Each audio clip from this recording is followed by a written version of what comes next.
नमस्कार दोस्त, मैं शिव कुमार यादव आपके बीच। आज हम पढ़ेंगे वैदिक काल।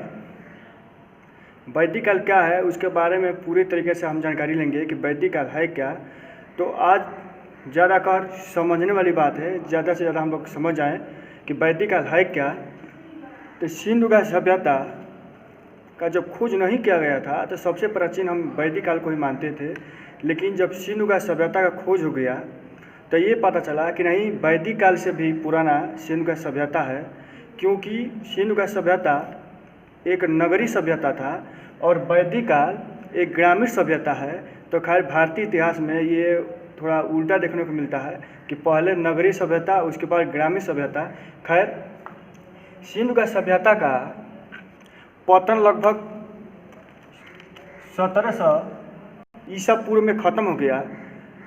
तो उसे 1700 ईसा पूर्व के बाद 1500 ईसा पूर्व के बीच में बहुत बड़ा गैप देखने को मिलता है भारतीय इतिहास में।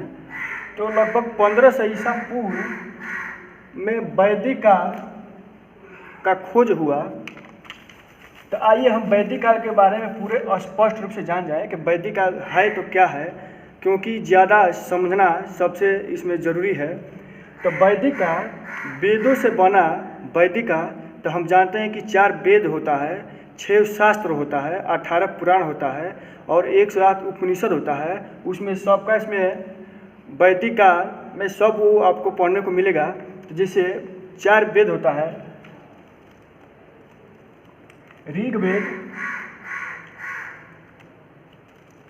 ऋग्वेद, सामवेद, यजुर्वेद और अर्थवेद। तो इसको हम समझ लेते हैं। जैसे 4 वेद हो गया और 6 शास्त्र होता है। तो 6 शास्त्र ये है कि शिक्षा, छंद, व्याकरण, ज्योतिष, निरुक्त, कल्प और 18 पुराण होते हैं और 107 उपनिषद होते हैं, जिनको जो है कि अगले वीडियो में हम पढ़ेंगे। और आज जो है कि वैदिक काल भाग 1, क्योंकि एक वीडियो में सब समेटना थोड़ा मुश्किल है, तो हम इसको जितना कम से कम वीडियो हो सके उसमें हम उसको बताएंगे आप लोगों को। तो वैदिक काल वेदों से बना ये वैदिक काल माना गया है। अब क्या है कि वैदिक काल, अब ऋग्वेद, तो वैदिक काल को भी 2 भागों में बांटा गया है। एक पूर्व वैदिक काल, एक उत्तर वैदिक काल।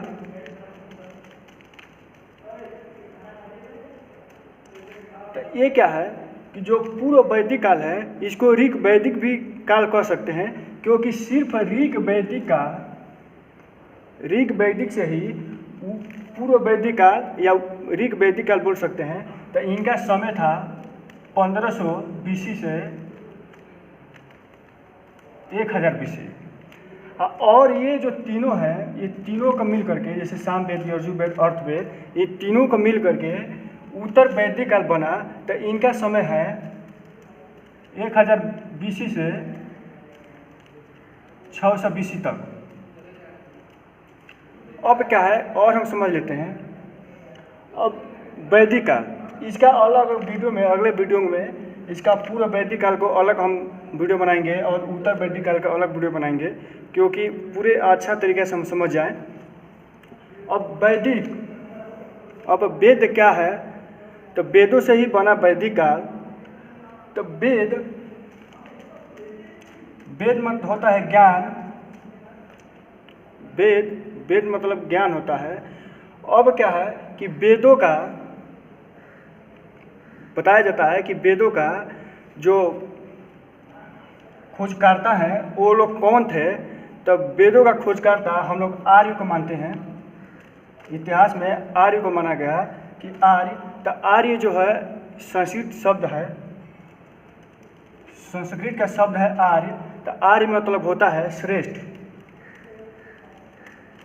आर्य मतलब श्रेष्ठ होता है।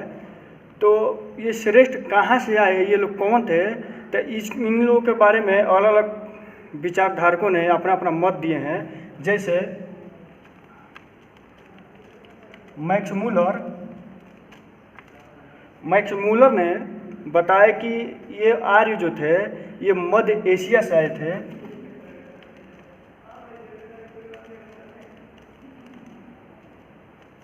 मध्य एशिया से आए थे। तो काफ़ी इन्हीं को हम लोग मानते हैं कि मध्य एशिया से आए थे। उसके एक भारतीय विचारधारक थे जिनका नाम था बाल गंगाधर तिलक।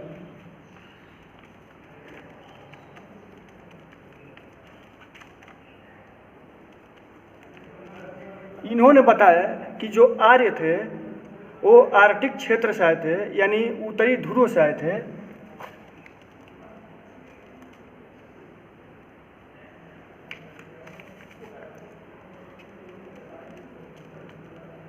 आर्कटिक क्षेत्र यानी उत्तरी ध्रुव से, जैसे ये जो हम अगर देखें तो यहाँ जो है कि उत्तरी ध्रुव है। तो उन्होंने बताया बाल गंगाधर तिलक कि आर्य जो है कि आर्कटिक क्षेत्र या उत्तरी ध्रुव से आए थे, दोनों बात एक ही है। तो अब क्या है कि बाल गंगाधर तिलक इनके बारे में थोड़ा समझ लेते हैं। हम बताए ना पहले कि इसमें समझना बहुत ज़रूरी बात है। और बाल गंगाधर तिलक को लोकमान्य भी बोलते हैं।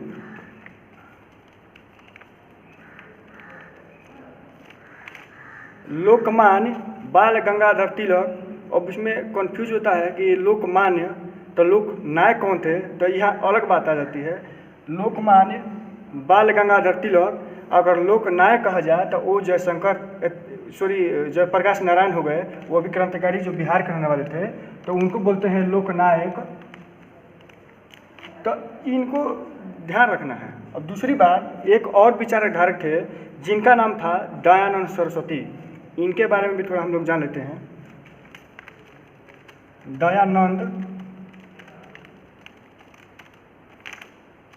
दयानंद सरस्वती, इन्होंने बताया कि आर्य जो थे वो तिब्बत से आए हैं, तिब्बत क्षेत्र से आए हैं। तो ये दयानंद सरस्वती थे।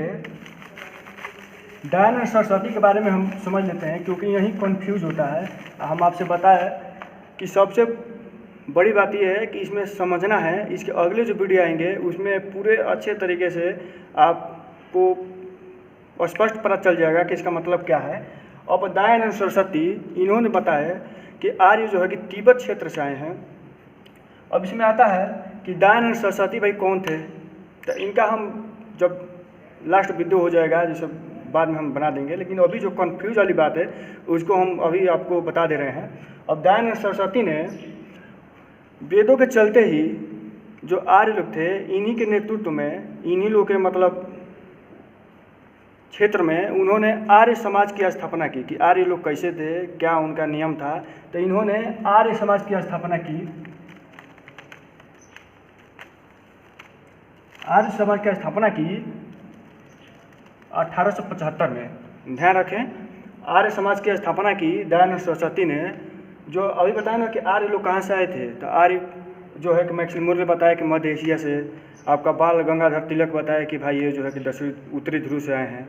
उसके बाद आपका दयानंद सरस्वती बता रहे हैं कि तिब्बत से आए हैं।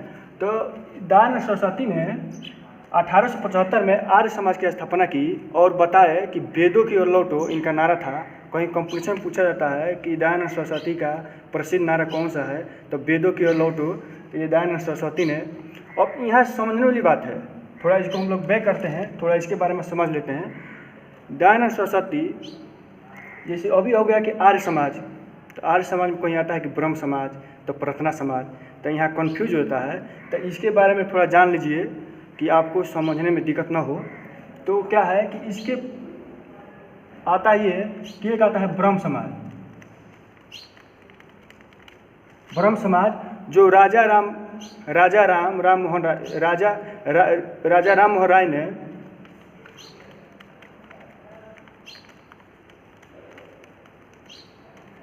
राजा राम मोहन राय ने 1828 में ब्रह्म समाज की स्थापना की।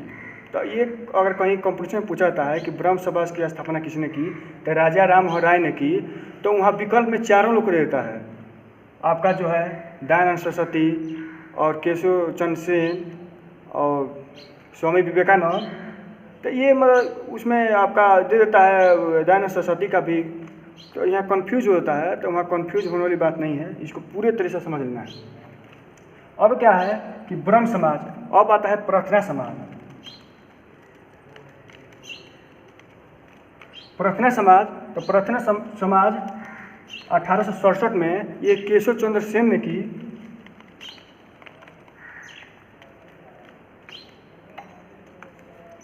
केशव चंद्र सेन ने की। अब 1875 में आप जानी गए कि आर्य समाज की स्थापना दयानंद सरस्वती ने की। एक और आता है लास्ट कि रामकृष्ण मिशन की स्थापना किसने की और कब की।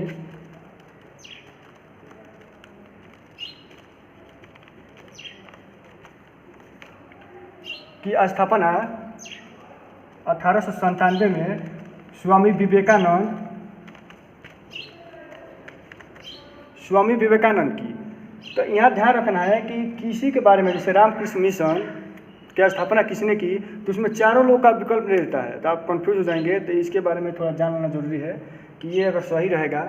जैसे आर्य समाज की स्थापना दयानंद सरस्वती ने की 1875 में, प्रार्थना समाज की स्थापना केशव चंद्र सेन ने की 1867 में, उसके बाद ब्रह्म समाज की स्थापना राजा राम राय ने की 1828 में, उसके बाद रामकृष्ण मिशन की स्थापना जो स्वामी विवेकानंद ने की वो 1897 में की।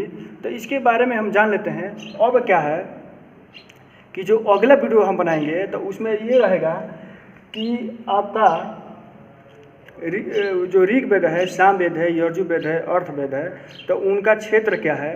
जैसे ऋग्वेद में आता है कि सबसे प्राचीन आपका ऋग्वेद हो गया, तो उसमें 10,462 सूक्तियाँ हैं, 1028 श्लोक हैं, 10 मंडल है। तो कौन सा मंडल क्या प्रमुख रखता है उसके बारे में पूरे अच्छे तरह से हम समझ जाएंगे। इसके बारे में आप समझ जाइए, ये समझना अति आवश्यकता था कि कहीं कन्फ्यूजन हो जाए। तो अगला वीडियो इसके बाद हम मिलेंगे।